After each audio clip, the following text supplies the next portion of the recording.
Mito is sorting fish when other people start talking about Gon, her 12-year-old nephew.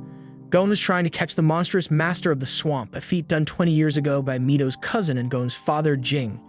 It is a seemingly impossible condition set by Mito, for she is reluctant to allow Gon to take the hunter exam. Gon catches the fish and brings it to the harbor, to the amazement of the townspeople and to the dismay of Mito. The night before Gon sets out, Mito tries to convince Gon not to pursue the exam and become like his father. Gon replies by saying he wants to know why his father prefers to be a hunter so much that he left his own son in other people's care. The next morning, Mito and her grandmother bid Gon goodbye. After he shouts that he will be the best hunter, Gon is mocked by the ship passengers who are also going to the hunter exam site.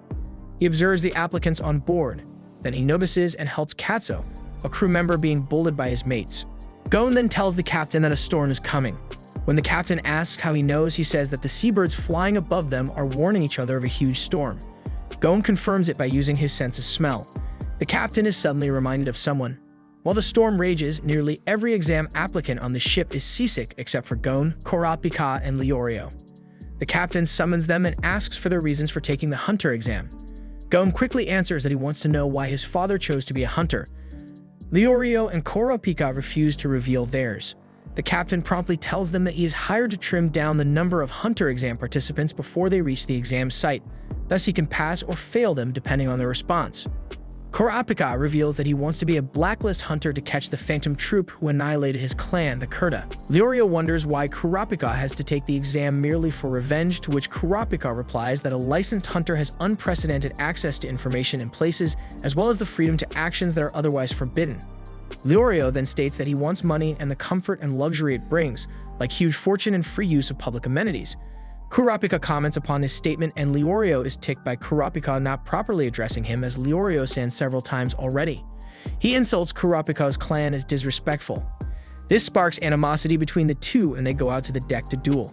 Meanwhile, the crew members try to stabilize the ship when Katsu is tossed and is about to fall from the ship, to which Leorio and Kurapika witness in horror.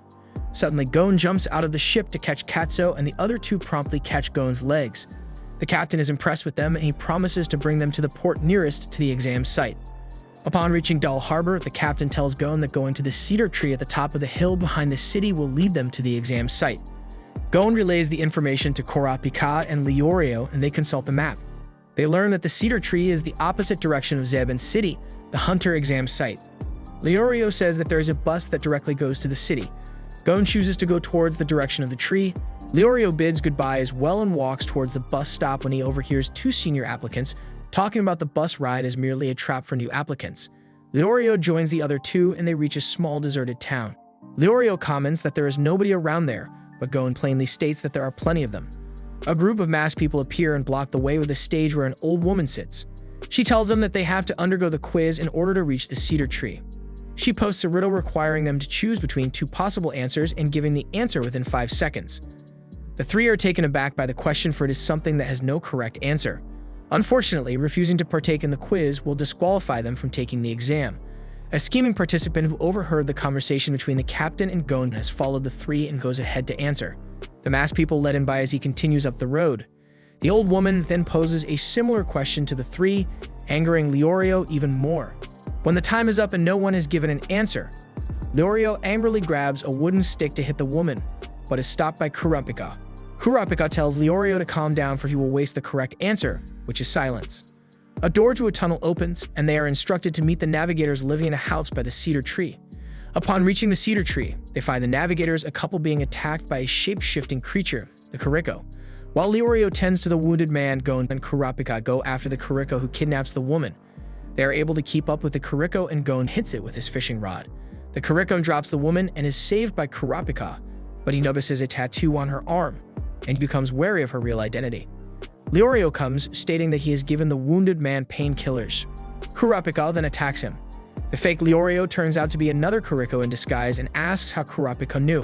Kurapika states that even if he was Leorio, he would have still hit him for leaving a wounded person alone. The Kuriko leaves and Kurapika asks the woman who she really is.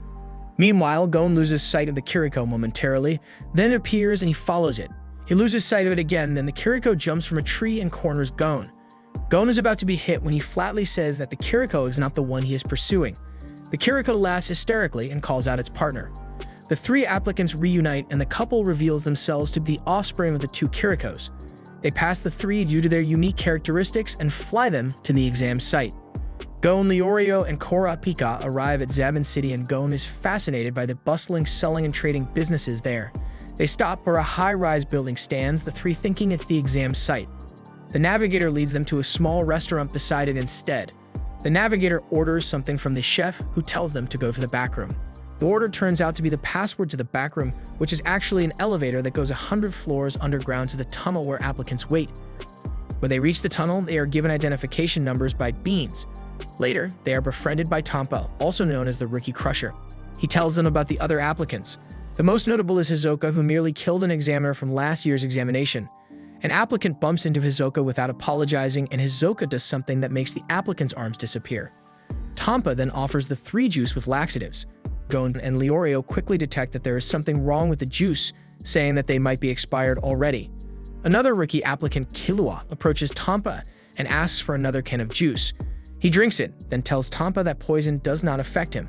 Sadats, the first examiner, introduces himself and tells the participants to follow him through the tunnel as part of the first exam phase. The applicants have run continuously for 2 hours, a distance of over 30 kilometers from where they came from. Leorio starts to get exhausted and he becomes irritated when he sees an applicant using his skateboard.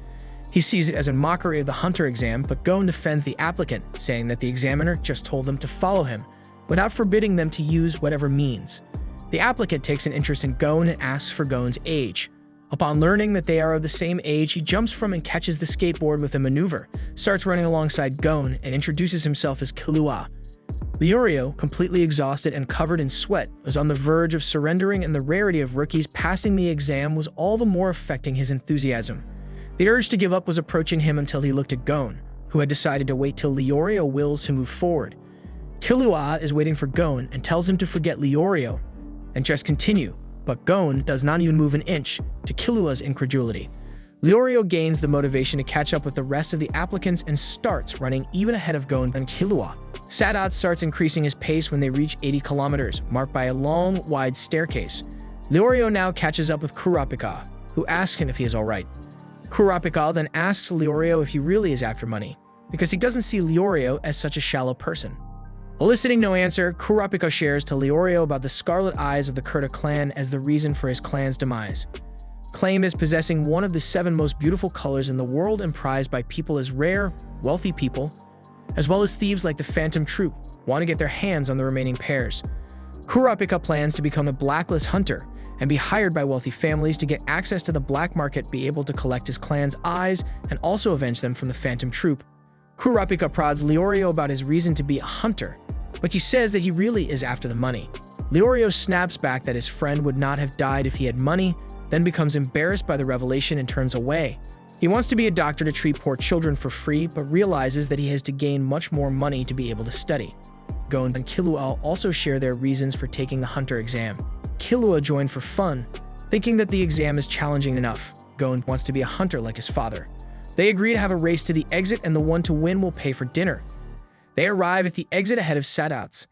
Other applicants come and Sadats introduce them to the location as the Milsi Wetlands, also known as the Swindler's Swamp. He had just warned them about the creature's creative means to fool their victims when a man shows up and drives with him an unconscious ape with a face like Sadatsi's. He claims to be the examiner and accuses Sadats of being a masquerading man-faced ape. The applicants become confused, especially Leorio and Hanzo, a ninja. Hisoka then attacks the 2 examiners by throwing his blade-sharp cards. The man with the ape is killed and is eaten by scavenger birds. However, Sadats catches the cards with his bare hands, proving himself to be the real examiner, and warns Hisoka not to attack him again, lest he wants to be disqualified. He then tells the applicants to follow him into the swamp. As the applicants run through the Milsi Wetlands, Killua urges Gon for them to run ahead. Gon agrees so they can follow the examiner closely. Killua is more concerned with distancing themselves from Hisoka, for he senses his bloodlust, saying that he can smell it in the air. Kurapika and Leorio witness many of the applicants ambushed by several of the creatures. Gon and Killua are captured by a large frog in waiting who stays underground and swallows anyone who steps on a piece of ground that sits upon its open mouth. The frog then spits them out after Killua spills inside the frog the spiked drinks Tompa gave them. Kurapika and Leorio have lost sight of the front runners. They run into some applicants surrounding Hisoka, telling him to discontinue taking the exam for he is too dangerous to become one. Hisoka promptly finishes nearly all of them with a circular sweep of his card. He hurls killer cards onto the leader and turns his attention to Kurapika and Leorio. Meanwhile, Gon notices that the two are still nowhere near and leaves Killua to search for them. Kurapika and Leorio choose to escape by running in opposite directions. Leorio later turns back to face Hisoka, for he cannot stand to run away after witnessing such cruelty. Leorio attacks him, but Hisoka disappears in a whiff of smoke. Hisoka is about to reach Leorio when he is hit by Gon's fishing rod. As Hisoka walks towards Gon, Leorio tries to attack him, but is knocked unconscious with an uppercut. Gon defends himself while maintaining distance. He cannot attack Hisoka head-on, so he uses a trick to distract him. Unfortunately, it is Hisoka who surprises him by reaching him from the back. Hisoka holds him up by the neck and enjoys Gon's pained face. He lets go when Gon nearly passes out. Hisoka tells him not to fear, for he will not kill his friend, and cites that both Gon and Leorio are worthy of continuing the examination, and offers to bring the unconscious Leorio to the next examination site after receiving a call from somebody. Hisoka leaves, carrying Leorio on his shoulder, and Kurapika approaches Gon. Gon and Kurapika follow Leorio's scent to reach the next site. Gon admits to Kurapika that it is his first time to feel such fear, but it has made him also excited. Meanwhile, there are only 148 applicants left. Gon and Kurapika reach the gate to the next exam site and look for Leorio. Gon feels chills, then sees Hisoka pointing to Leorio sitting under a tree. Leorio is dazed and he cannot remember the encounter with Hisoka and how he got hit in the face. Gon and Kurapika opt not to tell him what really happened. Sadats bids goodbye and the gate opens to reveal a mansion with a sprawling garden that is set up for cooking. Menshi and Buhara introduce themselves as gourmet hunters and examiners. Menshi states the second phase involves cooking, making the applicants laugh and disparage both the examiner's profession and the test that's given. After they all fail to pass the test, Sadats contacts the committee about the situation. An airship hovers above the site as an elderly man jumps from it, landing on 2 feet, creating a crater. Menshi acknowledges him as Chairman Netero. The chairman proposes that Menshi thinks of another task and she has to show them how to do it. Menshi requests the chairman to bring them all to Split Mountain, where spider eagle eggs are located. The retest involves getting the so-called dream eggs dangling on webs at the ravine. Menshi even demonstrates how to procure the eggs by jumping onto the ravine and dangling on the webs, getting the eggs without falling and timing the jump so she would be carried up by an updraft. The applicants who are not fazed by the task jump to get the eggs, failing to realize that they should have waited for the updraft. The other applicants rely on Gon's senses, who signals when to release their grips from the webs. They cook the eggs and find them delicious. Only 42 applicants remain. The examinees and examiners board the airship and Chairman Netero is formally introduced to the examinees. Beans, the chairman's secretary, announces that the airship will arrive at the site of the third phase the next morning at 8 a.m. Gon and Killua eventually settle in to talk about their families. Gon wonders about Killua's parents and their occupation, to which Killua nonchalantly replies that they are probably alive and they are assassins. He had to attack his mother and brother in order to leave their home and find his own future. He even says dreamily that he will capture his own family for a bounty when he becomes a hunter. Chairman Netero sees them and plays a trick by making them feel someone else is watching them from the other side of the corridor and then appearing from the opposite direction. The chairman then challenges them to a game that involves getting a ball from him, telling them that they will automatically become hunters if they succeed. Killua even uses an assassination attack, Rhythm Echo, to confuse him with afterimages. Killua also hits the old man's leg, but it is he who feels the pain. Gon also tries to catch the ball and even teams up with Killua. Gon and Killua are not able to get the ball from the chairman. Killua is secretly pissed off and decides to quit. Gon is adamant and vows to make the old man use his right arm. Killua then bumps into 2 of the examines along the corridor and they confront him for not apologizing. Killua kills them in an instant and mumbles that he might have killed the chairman in order to get the ball had he not left sooner. Meanwhile, Gon is able to make the chairman use his other arm to Netero's amusement. The airship lands on Trick Tower, a prison wherein long-term criminals are kept. Beans says that the aim of the third phase of the 287 Hunter exam is to safely arrive at the bottom of Trick Tower. One of the examines tries to climb down but is eaten by 6-legged flying beasts. Gon finds out that the way in is to flip one of the many large stone tiles. They all pick a tile and enter the tower. All of them end up in the same room. They see 5 watches in the room with 2 buttons on each of them. The prison warden Lippo says they need a 5th person to advance further into the tower. That is because the route they have chosen is majority rules, where they have to vote to do certain things in the tower when given two choices. The choice that gets the most votes wins. He is also seen telling the prisoners to go to their positions because the test is about to begin. 2 hours later, the final person joins their group and he turns out to be Tampa. A door appears. They have to vote whether to open it or not. Everybody votes to open it except Tampa. The team advances forward and find themselves in a large room with a platform in the middle. On the other side, there are 5 prisoners.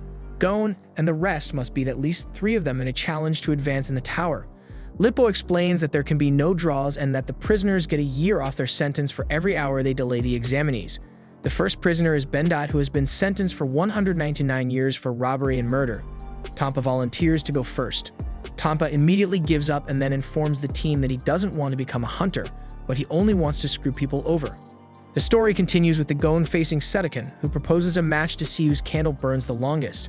Gon chooses the longer candle, unaware that it is oil-soaked, and his candle starts to burn faster midway.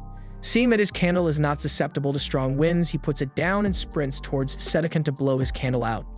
The next match is between Kurapika and Majtani, who proposes a death match without weapons, and with the condition that one must die or surrender to finish the match. Majtani, who relies on scaring and intimidating his enemies to make them surrender, gloats about how many people he's killed and even keeps multiple heart tattoos numbering them. Kurapika notices a spider tattoo on Majtani's back and his eyes become scarlet. He easily defeats him with a devastating punch, knocking him out but not killing him. Kurapika tells Majtani to remember 3 things. 1. A genuine Phantom Troop tattoo has the member's number inscribed on the spider tattoo's back. 2. They have murdered so many people that it would be impossible to count. 3. Do not ever mention the Phantom Troop again or he will kill him. The group becomes frightened by Kurapika's outburst, and the others try to figure out if Kurapika has a thing with spiders. He sits in the corner alone while the prisoners think of their next strategy. Elsewhere, Hisoka enters a room where a former examiner of the Hunter exam named Togari has been waiting for him. He wants revenge for Hisoka scarring his face in last year's exam. Hisoka calmly calls him an incompetent examiner and tells him that his own inadequacies are to blame for his scars, not him. Togari proceeds to demonstrate his infinite quad-wielding curved knife skills, showing it partially before he starts attacking Hisoka. Hisoka, however, easily dodges the knives, getting only slightly wounded. Togari tells him that he has nowhere to run and will be cut until he dies. Hisoka quickly learns the pattern of his attack and gracefully catches 2 of the blades before they hit him. He admits it would be impossible to stop Togari's attack and that the only way to do so is to grab his blades. It took Togari half a year to learn how to catch and throw those blades. Hisoka tells him that catching the blades was easier than he would have thought, and that he appreciates his futile efforts. He quickly dispatches of Togari by decapitating him with his own blades. Hisoka then moves on to become the first to pass the 3rd phase of the Hunter exam, taking 6 hours and 17 minutes. Meanwhile, a prisoner named Lerut bets against Leorio whether Majtani is alive or dead, using their time as credits. She proposes to use their remaining 50 hours each and continue until one party has no more time credits to bet. As a consequence, if Leorio loses, his team has lesser hours to escape the tower, but if Lerut loses, the time will be added to her sentence. Leorio agrees to the match and bets 10 hours that Majtani is alive. He and Lerut check the prisoner and confirm that he's not dead yet. Fast forward, Lerut successfully wins the next 3 bets, reducing 50 hours from the examens, allotted time to escape Trick Tower. Her sentence is also reduced by 50 years. The last match will be Jonas vs Killua. As Lippo starts to remove Jonas' handcuffs, the other prisoner starts to take a step back to avoid him. Jonas removes his face cover, much to Leorio's alarm when he recognizes him, and he strongly advises Killua to back down. However, Killua ignores him and both of them enter the platform. Killua then asks how should they settle this match, which Jonas replies that he does not care about the exam and that he just wants to kill him. Killua innocently answers that the one who loses will die. Before Jonas can even make a move, Killua has already ripped his heart out in an instant, shocking everyone. Jonas pleads him to give his heart back, but in a matter of seconds, he's dead. A small path suddenly appears which leads them to a small room that they must wait in for 50 hours. Meanwhile, Gitarakor is seen in the finish line and is followed by Hanzo, thus making Gitarakor be the second to finish and Hanzo the third. Beretta manages to make it to the bottom of the Trick Tower before the time runs out and thus becomes the 4th person to finish the 3rd phase. With 40 hours left in the room, Gon and Killua keep themselves entertained by doing many things. Time continues to run until there is only 1 minute left. They all stand in front of the door, waiting impatiently. Finally, the long-awaited minute passes and the door opens automatically. Gon rushes out before anyone else makes a move. They begin their journey to the bottom of the tower by getting through various hurdles. After many obstacles, their time is 1 hour, and they all arrive in a small room with 2 doors. The first door has an X mark on it, while the second door has an O mark. They encounter a very difficult choice. The first is to choose the door with O mark that allows 5 to pass, but is long and difficult, which requires a minimum of 4 to 5 hours, while the second is to choose the door with the X mark that is short and easy, which requires only 3 minutes but only allows 3 to pass. Tonpa, who is becoming impatient, grabs an axe and attacks Leorio. They begin fighting, while Kurapika and Gon convince them to stop. Suddenly, Gon gets a bright idea by watching Tonpa break the wall with his axe. They all press O, and when they are inside, they break the wall that separates both paths using the axe. With the time almost out, Gon, Killua, and Kurapika arrive first, followed by Leorio and Tonpa behind them. With that, they all have passed the 3rd phase of the Hunter exam. 24 candidates have completed Trick Tower and passed the Hunter exam's 3rd phase. Lippo congratulates them on escaping Trick Tower. He tells them that only the 4th and final phase remain, and the 4th phase will take place on Zevel Island. The Trick Tower's 3rd examiner comes with a wheel table with a box on it. He then tells them they need to draw lots. The examiners act surprised, and Lippo tells them it is to determine who will hunt and who. There are 24 cards with ID numbers on them, and they will draw in the order they exited the tower. Hisoka is the first to draw the number 384. Kurapika draws number 16 after Killua draws number 199. Gon is next and he draws number 44. Leorio is last and draws with style number 246, and Tonpa draws number 403. Lippo informs them to remove the seal on their cards and reveal the number on it. He explains that the number revealed is their target. Many candidates immediately cover their badges. Gon is shocked to have drawn Hisoka's number. Lippo tells the candidates that the box has recorded which card was drawn by who. The examiners are allowed to use any method they choose to steal the badges, which includes killing their target. Lippo explains the rules further. Their badges is worth 3 points. Their own is also worth 3 points if kept in their own possession, and that all other badges are worth 1 point. They will need 6 points in total to advance to the final phase. A small steamboat heads for Zevel Island as their new guide Kara commends them for their excellent work during the 3rd phase and introduces herself, telling them it will take 2 hours for the boat to reach Zevel Island. Kara tells them they are free to do what they want for the next 2 hours and to enjoy the boat ride. Leorio asks if he is Kurapika's target and if he will show him any mercy. Kurapika answers that he is not his target and he should not worry. He walks away and Leorio angrily shouts that he isn't his target either. Killua approaches Gon and asks what number he drew. Gon asks Killua, but he says it's a secret. They laugh and Killua assures him that he is not his target. Gon says the same. Killua immediately realizes that number 44 belongs to Hisoka and tells Gon he has bad luck. Gon asks who number 199 is. Killua doesn't know either and he didn't bother to memorize everyone's number, thinking the game is lame. The boat arrives at Zevel Island and Kara thanks them for their patience. Kara explains that they will be on Zevel Island for a week and they must amass 6 points before returning to the landing site. She calls from the first person Hisoka. Kurapika comments that those who disembark earlier hold the advantage. Hitarakura then exits the ship, frightening Kara from the way he looks. Killua decides to scout the area first. Kara calls Gon, telling Leorio that he will see him later. He then runs off the boat and onto the island, thinking that first he must find Hisoka's location. After everyone is out of the ship, Gon wonders how he will get Hisoka's tag. While hanging upside down from a branch, he comes to the conclusion that he can't steal Hisoka's tag head-on. He spots Q with a sword in a long grassy area below. He then notices that there is another candidate, Pakal, behind the candidate he is targeting. Q is aware of someone's presence. Pakal aims his bow at Q. Q senses the attack and manages to dodge. However, it slices his arm, injuring him. Q tells Pakal that it was close. Pakal stands up and Q warns him that he won't be so easy. He suddenly starts to lose control over his body and falls down, wondering what has happened. Pakal explains that the arrow was coated with a fast-acting tranquilizer and he won't be able to walk for the next week, but then he shouldn't worry since there's water nearby so he won't die. He rummages through Q's backpack and collects his badge. Gon is amazed at how Pakal masked his presence while stalking his prey.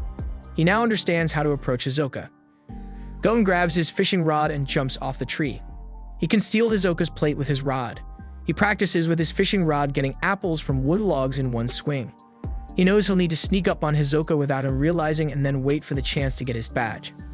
During this time, Gon is being watched by Gareta, his predator. He realizes he shouldn't forget that Hisoka will try to get out of the way of his attack. He decides to try to catch a bird by observing how it moves, or he'll never be able to catch Hisoka's tag. He tries the first time but fails. Meanwhile, Leorio walks through the dark forest, wondering whose number he has. Kurapika, on a cliff, looking at the sunset, decides he should probably stay in one place. The next day has now arrived and we see Gon washing his face in the river. Gon realizes there may be a moment when his opponent will target another and he will be able to intervene. He finally manages to catch a bird, which is about to catch a fish that is about to catch a fly. Gon is overjoyed. Thoretta, who has been watching him, is surprised that he has actually mastered the art of hunting. However, his intense concentration will be his undoing. Gon notices that his hands are drenched in blood and blistered from practicing for 2 days straight. The scent of blood attracts hemotropic butterflies. Gon then recalls seeing Hisoka wounded on his shoulder from Trick Tower. He takes advantage of this by using the hemotropic butterflies to lead him to Hisoka's location. Gon finds Hisoka and sits quietly in bushes to hide his presence, waiting for the right opportunity to strike. Meanwhile, Leorio has a run-in with Tanpa. Tanpa is collaborating with Somi to steal badges. However, Kurapika halts Tanpa, and they proceed to tie him up and leave him on a random rock with a sign behind him reading, "Please do not feed." They soon catch Somi and his pet monkey too. Leorio receives his badge back and Kurapika takes Tampa's badge, having a total of 6 points to clear the 4th phase. At the break of dawn, Hisoka senses someone nearby in the bushes and he proceeds to walk towards them. Gon thinks that Hisoka notices him, but it turns out to be Goz. Goz challenges Hisoka to a duel, allowing Gon an opportunity to strike while Hisoka is attacking his prey. Goz relentlessly attacks while Hisoka dodges effortlessly. Goz collapses from a fatal wound he received before confronting Hisoka. Hisoka knows Goz wanted to die in battle, but even so, he still refuses to fight him because in Hisoka's eyes, Goz is already dead. Goz enraged bolts towards Hisoka, but out of nowhere, he's struck down by Gitarakor's needles, instantly killing him. Gitarakor removes the pins from his face, morphing into another one and is revealed to be a comrade of Hisoka. He gives Hisoka another's badge, and having 6 points of his own to pass the 4th phase, he digs a hole and decides to sleep on it until the final day. On the evening of the 2nd day, Hisoka begins to search for his target and comes across Leorio and Kurapika. Hiding in the bushes, still stalking Hisoka, Gon awaits when he can attack. Unbeknownst to Gon, however, Hisoka has found his own prey in Kurapika and Leorio. He runs after Hisoka, torn between what to do: help them or stick to his plan to steal Hisoka's tag. He quickly picks the more honorable choice, helping his friends if they need it. Hisoka greets them, leaning on a tree. He asks for their badges, needing 2 points, and Leorio quickly refuses. Kurapika figures they must not be his target, so he begins to negotiate. He tells Hisoka the badges he has, but neither are helpful, filling the air with more and more tension. Gon awaits nearby, eavesdropping on the conversation. Kurapika offers the badge that has no meaning for him, and if that still is not enough, he challenges Hisoka to take the others by force. Hisoka merely laughs at their feeble threat and accepts the initial deal. Kurapika leaves the badge in a tree and leaves with Leorio. Gon sits frozen behind a tree still, ripping onto his fishing rod and sweating. Hisoka comments to himself he is happy about their progression, but they still have much to learn. Gon becomes anxious from the thought of the next person Hisoka meets not fighting either when suddenly, Hisoka's killing intent drastically increases. It scatters the nearby animals and frightens Gon to no end. Hisoka's bloodlust has risen to a point that must be satisfied. The next day, after Hisoka hunts his next victim, Gon begins to follow once again. He believes whoever Hisoka runs into next will be attacked no matter what, so he runs ahead to find them. He spots Agon heading in the opposite direction of Hisoka and picks a vantage point. His nerves begin to sway as his heart beats out of his chest. He knows he must completely hide his presence while taking deep breaths. Just then, Hisoka stops, sensing someone. It is Agon. He dashes forward, an insane look on his face. Agon sees Hisoka almost too late and draws his sword. Gon readies his fishing rod, anticipating the attack. Hisoka takes out one of his cards and shouts a chilling scream. Gon wins back his fishing rod and let it loose. Agon thrusts forward with his sword, missing Hisoka's head by centimeters. Hisoka is so entranced by the thought of killing Agon. Gon's fishing hook is able to catch onto his tag. Hisoka notices too late the tag has been reeled in. Hisoka and Agon stand after the instantaneous exchange. Agon falls dead to the ground, while Hisoka has already moved on to the matter of his tag. Gon stands up and catches the tag, which lands perfectly in his hand. Unfortunately, Hisoka sees this and looks as stunned as Gon does. Instead of being upset though, Hisoka smiles. Gon rushes off into the brush, trying to get as far away from Hisoka as possible. Before he can truly celebrate, he loses control of his body, paralyzed, and collapses to the ground. Beretta appears, telling Gon how many times he could have killed him. Beretta commends Gon for his concentration while training with his fishing rod, but adds how open he was for the attack. He mentions Gon was so focused on Hisoka, he didn't check his own surroundings. He takes both Hisoka and Gon's tags and leaves. Gon is left alone with his shame of losing. Not a moment later, Beretta falls dead next to Gon. Hisoka stands over him with a smile on his face, expressing how impressed he is with Gon's ability to hide his presence, his timing, and attack.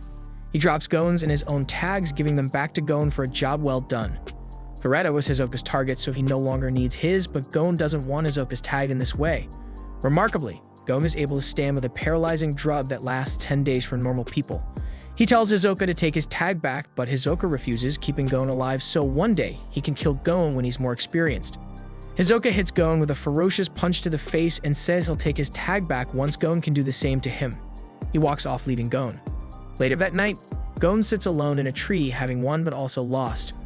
The story continues, Killua calling out Amori, who's been stalking him for a long time, to show himself, since he won't give an opening attack. However, Amori remains still and continues to hide, because his plan is to attack Killua while he is asleep. Impatient, Killua decides to come over to him and frightening Amori.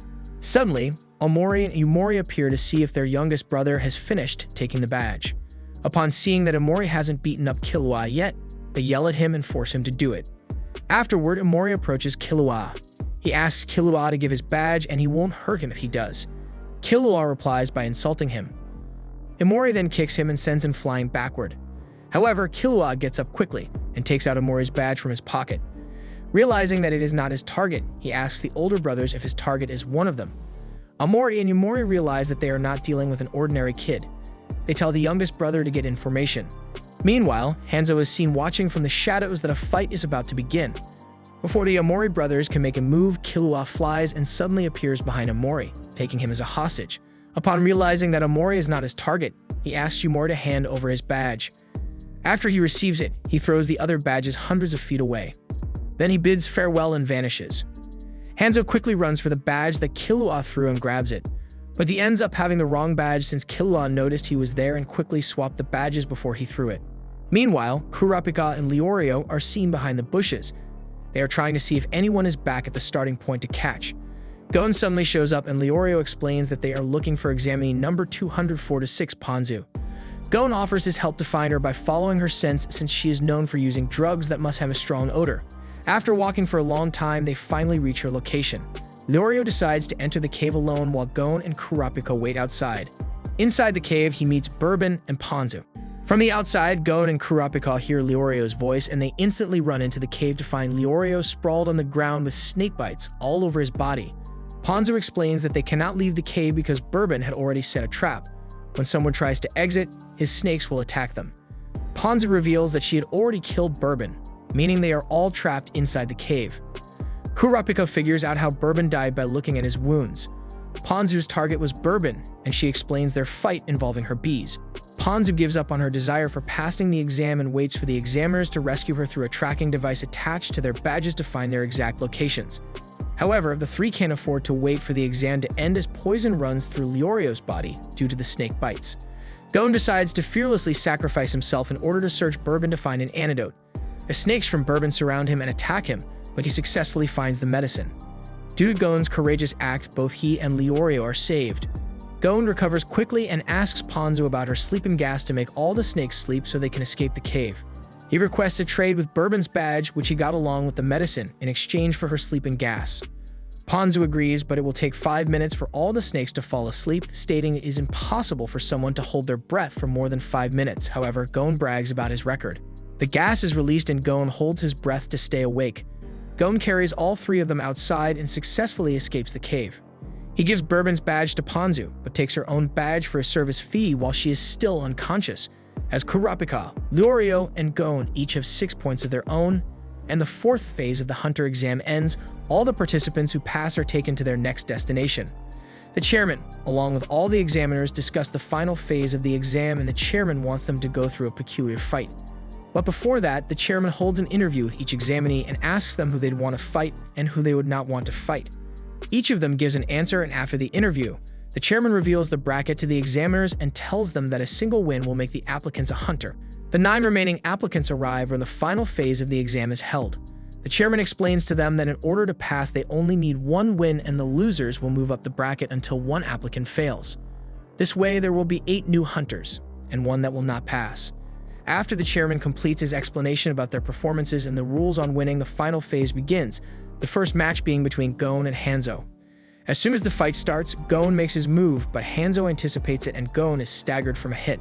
Hanzo tells Gon about his situation and asks him to give up, but Gon refuses as Hanzo continues to strike him. He tries to convince Gon again to surrender, but Gon was still determined to keep up with the fight while Hanzo continues to strike. Leorio was beginning to lose his temper and warns Hanzo he'll kill him and will take Gon's place instead. However, because of the rules, Hanzo is not doing anything wrong and Gon will be the one disqualified if Leorio interferes. Gon refuses to give up, leaving Hanzo no other choice but to break his arm, making Leorio and Kurapika enraged. Gon soon gathers the strength to kick Hanzo in the face. However, Hanzo recovers and pulls out a sharp weapon from his sleeve and warns Gon that he'll cut his legs off if he doesn't surrender. But Gon tries to outsmart him by saying that it will be disadvantageous for both of them as Gon will die due to excessive bleeding, thus disqualifying Hanzo. But Hanzo outsmarts him back, saying that therefore he just needs to apply again next year. Hanzo gets serious and tells Gon that he will kill him and will just take the exam next year as he stabs Gon in the forehead. Gon speaks about his father, that he is a hunter and one day he will find him, but if he gives up now, he may never find him. On seeing the unwavering determination in Gon's eyes, Hanzo concedes defeat, making Gon the winner of their match. However, Gon refuses to accept the way he won and keeps pestering Hanzo about his decision. Out of utter annoyance, Hanzo delivers a hard punch, knocking Gon unconscious. Gon is the first applicant to pass the 287th Hunter exam. Gon awakes from sleep with Sadat sitting beside his bed. Sadat congratulates Gon on passing the Hunter exam through a handshake, but Gon is not content on the results and declines. Sadat explains to him that he already passed the exam and can no longer fail. He presents the Hunter license, adding that whatever he wants to do with it, it's up to him and his decision. After hearing this explanation, Gon accepts the Hunter license and finally shakes Sadat's hand. Sadat tells Gon that the exam is over and tells him that the one who failed was Killua. Gon is eager to know the cause of Killua's failure, and Sadat tells him about all the matches held after his fight with Hanzo. After revealing the applicants who passed and how each match unfolded, Sadat tells Gon what happened in the match between Killua and Gitarakor. Learning that Gitarakor is actually his older brother Illumi, Killua was shocked as Illumi told him he's not fit to be a hunter, but an assassin. Killua told his brother that he doesn't care about having a license and that he just wants to be friends with Gon. Upon hearing that, Illumi intended to kill Gon, for he will only be a hindrance to Killua on his path to becoming a full-time assassin. Illumi then walked toward the exit to go to the room where Gon was resting, but Hanzo, Kurapika, and Leorio stood up in front of the door to stop Illumi. He approached his brother Killua and asked if he wanted to continue the match. Killua surrendered in fear of his brother and the situation of his friend. After Illumi won, he told him that he was just lying about killing Gon. Afterward, the match of Botaro and Leorio took place. Killua suddenly appeared behind Botaro and killed him, resulting in his disqualification and failure of the exam. The end. If you enjoy this video, subscribe for more amazing recaps.